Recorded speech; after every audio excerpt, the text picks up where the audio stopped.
Valium. Ah, ce nom, il évoque quelque chose, n'est-ce pas? Pour beaucoup, c'est synonyme de calme, de soulagement face à l'anxiété. Mais, et c'est là que ça devient intéressant, ce qu'on sait moins, c'est que derrière cette image se cache en fait un outil pharmacologique d'une puissance redoutable. Et parfois, les risques qui vont avec, eh bien, ils sont bien plus importants qu'on ne l'imagine. Alors, qu'est-ce qui rend ce médicament si efficace et en même temps si dangereux?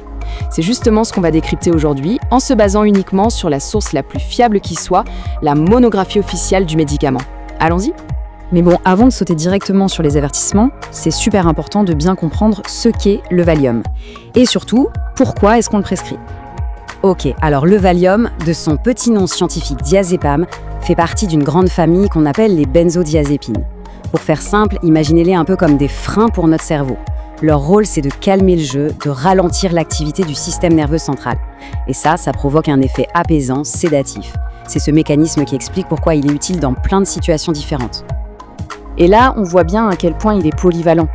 Évidemment, il y a l'anxiété, c'est le plus connu, mais regardez de plus près. On l'utilise aussi pour gérer les symptômes hyper intenses du sevrage alcoolique, comme l'agitation ou les tremblements. Et puis, dans un tout autre domaine, il peut soulager les spasmes musculaires sévères. Bref, son champ d'action est vraiment très très large. Allez, on entre maintenant dans le vif du sujet, les risques. Et là, attention, ce qui suit, ce n'est pas une opinion. Ce sont les avertissements les plus graves, tirés directement du document officiel du médicament. Ici, les mots sont pesés et le message est on ne peut plus clair. La monographie officielle ne prend pas de gants. Abus, mésusage, toxicomanie, dépendance. C'est écrit noir sur blanc. Mais le point qui est absolument crucial à comprendre, c'est que cette dépendance physique, elle peut s'installer même quand on suit la prescription à la perfection. C'est ça qui est fou. Et ça nous amène directement au deuxième gros avertissement. Et là, le danger devient très concret. Arrêter le Valium du jour au lendemain, c'est tout simplement à proscrire. Le corps s'est habitué. Il est devenu dépendant. Si on le prive d'un coup, on déclenche une réaction en chaîne. Un sevrage qui peut être absolument terrible. Regardons ça de plus près. Cette escalade fait froid dans le dos et elle montre bien pourquoi le suivi médical n'est pas une option. On ne parle pas d'un petit inconfort là, c'est une vraie cascade de symptômes. Ça commence avec de l'anxiété et des douleurs, puis ça peut virer à la confusion, aux hallucinations et ça peut aller jusqu'au pire. Les convulsions, le délirium tremens, là on parle d'urgence vitale, absolue. Il y a un autre risque, tout aussi critique, les interactions. Le Valium, tout seul, a ses dangers. Mais si on le combine avec d'autres substances, alors là, le risque change complètement de dimension. Regardez bien cette comparaison.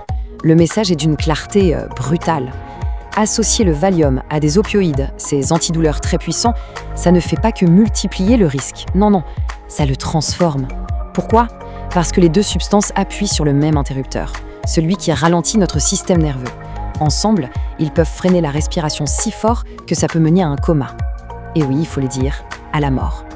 Et attention, cette alerte rouge, elle ne concernait pas que les opioïdes sur ordonnance. L'alcool, par exemple, c'est aussi un dépresseur très puissant du système nerveux. Le mélanger avec du Valium, c'est littéralement jouer avec le feu. Le risque est le même, le danger est mortel. C'est une combinaison à éviter à tout prix, sans aucune exception. Bon alors, face à des risques pareils, comment on fait ? Comment est-ce qu'on peut utiliser cet outil de la manière la plus sûre possible? Là-dessus, la monographie est très très claire. La réponse tient en un seul mot, minimalisme. La plus petite dose qui fonctionne, pour la durée la plus courte possible. L'idée, c'est de voir le Valium comme une intervention coup de poing, pas un traitement au long cours. Et ce chiffre est parlant. Pas plus de 2 à 3 mois, et ça inclut la période où l'on diminue la dose pour arrêter. C'est vraiment un contrat à court terme. Ce tableau est super intéressant. Il ne donne pas juste des chiffres, il raconte quelque chose sur notre corps. Regardez la différence. Pour une personne âgée, on commence avec une dose qui peut être 5 fois plus petite. C'est simple, avec l'âge, le corps met beaucoup plus de temps à éliminer le médicament. Du coup, il s'accumule. Et là, le risque de surdose, de confusion, de chute et de fracture, il grimpe en flash. C'est une vraie leçon de prudence. On en revient donc à ce point capital, le message qui est martelé tout au long de la monographie. L'arrêt du traitement. On ne le dira jamais assez, il ne doit jamais être brutal. Il doit être progressif, planifié et absolument encadré par un professionnel de santé. C'est la seule et unique façon d'éviter cette spirale infernale du sevrage. Allez, on résume une dernière fois. Quels sont les points vraiment essentiels à garder en tête ? Au-delà des très gros dangers, il y a les effets du quotidien. La somnolence, la fatigue, ça on s'en doute. Mais il y a aussi l'ataxie. C'est un mot un peu compliqué qui veut dire un manque de coordination des mouvements. En gros, ça veut dire que conduire ou utiliser une machine devient une activité à très haut risque. Il faut être vigilant en permanence. Alors au final, qu'est-ce qu'on retient de tout ça? Peut-être ceci: le Valium, ce n'est ni un remède miracle, ni un poison. C'est un outil pharmacologique d'une puissance incroyable. Super efficace, oui, mais dans un cadre très strict et pour une durée limitée. Et comme tous les outils puissants, il exige qu'on connaisse parfaitement son mode d'emploi et qu'on le traite avec un immense respect. Et c'est important de le préciser, tout ce qu'on vient de voir, ce n'est pas une interprétation. Chaque avertissement, chaque conseil est tiré mot pour mot de la source officielle, la monographie du fabricant. La transparence sur ces dangers, ce n'est pas un choix, c'est une obligation. Ce qui nous amène à une dernière question. Pour un médicament de cette puissance, où la balance bénéfice-risque est si fine, est-ce que la connaissance, le fait d'être pleinement conscient de ce qu'il est et de ce qu'il peut faire, n'est pas au fond la toute première des prescriptions ?